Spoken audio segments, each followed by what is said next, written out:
ఈరోజు ఇక్కడ యాదాద్రి డిస్ట్రిక్ట్ భువనగిరిలో సోషల్ వెల్ఫేర్ హాస్టల్ని సందర్శించడానికి రావడం జరిగింది.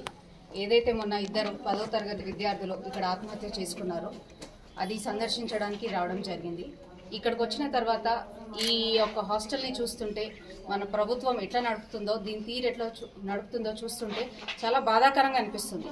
ఇది ఒక బిల్డింగ్ ఎట్లా ఉంది అంటే ఇది ఒక ప్రైవేట్ బిల్డింగ్. ఇంతవరకు గవర్నమెంట్ బిల్డింగ్ లాగా కూడా ఎక్కడ ఏమి ఫెసిలిటీస్ లేకుండా, ఒక వార్డెన్ లేదు, ఒక సెక్యూరిటీ గార్డ్ లేడు. సరే ఇంతమంది ఆడపిల్లలు ఉన్నారు కదా, ఒక ఇన్ఛార్జ్ లేరు. ఇక్కడ ఎవరికి రెస్పాన్స్ ఇచ్చే బాధ్యత ఉన్న వాళ్ళు ఎక్కడా కనిపించలేదు నాకు. అసలు ఎంత దీన స్థితిలో మన సోషల్ వెల్ఫేర్ హాస్టల్స్ నడుస్తున్నాయనేది మీరు ఒక్కసారి ఇక్కడ లైవ్గా చూడొచ్చు. అంటే ఇద్దరు పిల్లలు వచ్చి ఆత్మహత్య అవి ఆ రూమ్లో కూడా ఎట్లా ఉంది అంటే ఇంకొకరికి ఎవరికి యాక్సెస్ కూడా లేదు ఆ రూమ్లోకి వెళ్ళడానికి. అంత దీన స్థితిలో హాస్టల్స్ నడుస్తున్నాయి.